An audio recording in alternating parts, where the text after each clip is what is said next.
Hi guys! Welcome back to my YouTube channel. For today's video, meron akong ipapamahagi sa inyo ng 5 important mobile settings na kailangan nyong iset up sa inyong mga Android phone. So, syempre guys, nauuso na ngayon yung mga na-hack, tapos yung for in case of emergency, kakailangan natin. So, meron pala, no, hindi natin pinapansin yung mga features sa ating mga Android phone, no, dinadaan-daanan lang natin, hindi natin siniset up. Napakahalaga pala na ito na i-on natin. So ito guys, ipapamahagi ko sa inyo, napaka-importante na gawin nyo ito, no? So panoorin nyo itong video tutorial na ito hanggang dulo para at least matapos nyo at mai-set up nyo ng tama. So syempre, kung napadaan ka dito sa aking YouTube channel, my channel is about tutorial and any useful things na pwede natin mapakinabangan. So subscribe now and click mo na ang notification bell para updated ka sa mga future videos natin na ipapalabas katulad nito. So maraming salamat sa mga solid supporter natin na nandyan lagi para supportahan at nanonood sa aking YouTube channel. So, panoorin nyo hanggang dulo. Watch this.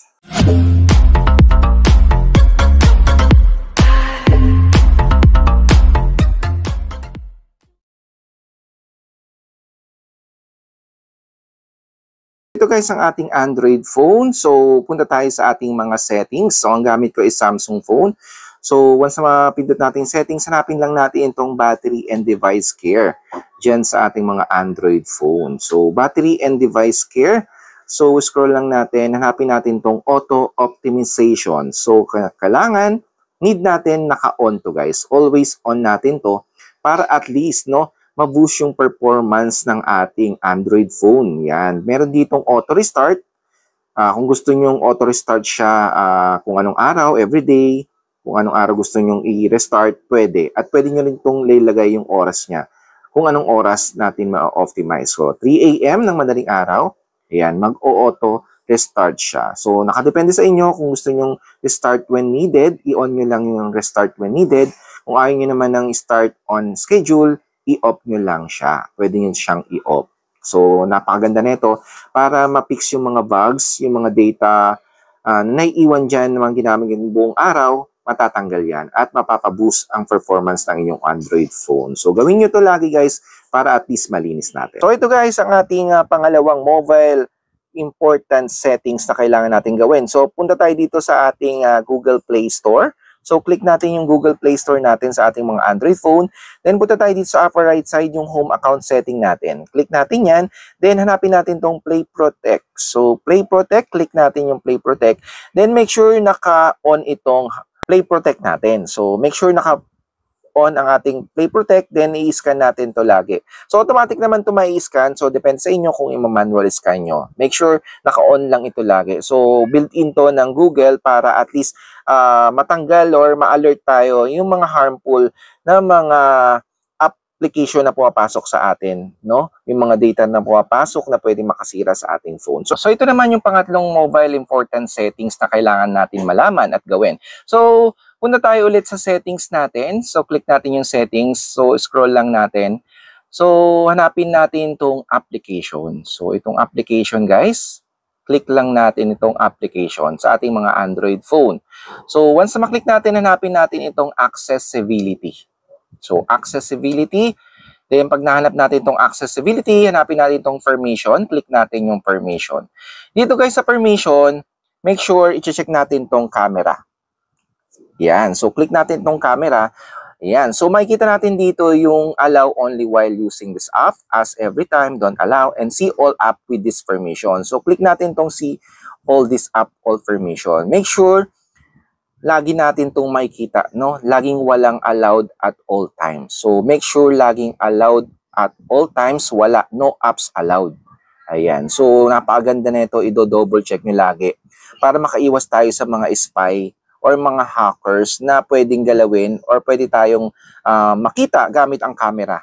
Ayan. So, sa ngayon, mga AI, napakabilis na mga hacker ngayon. So, ayan. So, dito, i-double check nyo yung mga application na hindi nyo naman ginagamit. Kung meron kayong nakitang hindi naman ginagamit application, much better na burahin nyo. Itong camera formation ng DecoPix, so pwede nyo palitan allow only while using this app. Ayan. Para at least, no, hindi lagi na allow. Ayan. So, may make sure nyo at i-double check nyo to lagi, guys, no?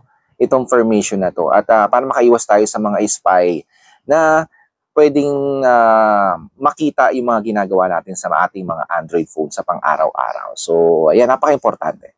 Ito guys, ito ang ating Android phone. Ang gamit ko is Samsung phone. So, punta tayo sa ating mga settings. Ayan, settings. Then, depende yan guys, no, kung meron sa inyo sa other brand, check nyo na lang po. Make sure meron ito, no, safety and emergency.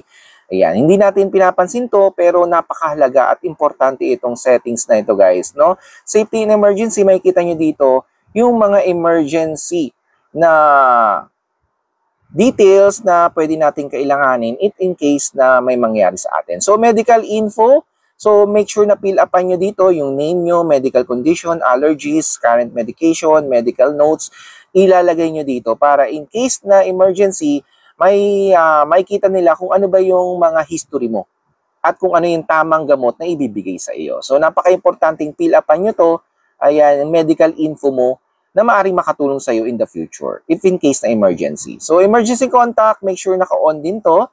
Ayan, lagi ilalagay nyo yung emergency contact kung sino yung tatawagan in case of emergency na may mangyayari sa'yo. So, on nyo lang to guys, no? So, ito guys, punta tayo dito sa earthquake alerts. Make sure din naka-on ito lagi, no? Earthquake alerts. Ayan, naka-on yan lagi. So, ayan yung i-message tayo kung merong earthquake na paparating or merong banta ng earthquake. Ayan, ma-alert tayo. Ay, din-notify nila tayo lagi through SMS or tawag, yan, para mag-alarm itong phone natin. So, make sure din naka-on din ito. So, depende sa inyo, on nyo itong location, case of emergency earthquake alert, i-on nyo na. So, punta naman tayo dito sa unknown tracker alerts, unknown tracker alerts. So, ito makakatulong to guys, make sure naka-on ito lagi sa inyo guys, no? Para makaiwas tayo sa mga nagtatrack sa atin every time kung saan tayo pumupunta. Ayan guys, dito meron ditong manual scan. Pwede natin i-scan. Kung sa ibang lugar ka, i-scan mo to. Para at least malalaman kung meron ba na nagtatrack sa'yo na devices. Makikita dito, no? Alabas dito, no tracker detected once na walang nagtatrack sa'yo. Make sure lagi naka-on ito guys, no? Para at least alam natin kung meron nag-i-spy sa atin, nagtatrack sa atin kung saan man tayo pumunta. So, napakahalaga itong settings na ito.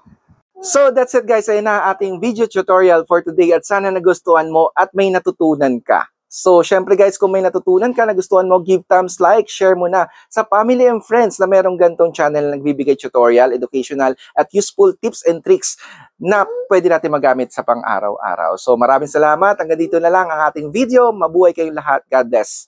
Mga ka-Blue Stoppers. Bye-bye!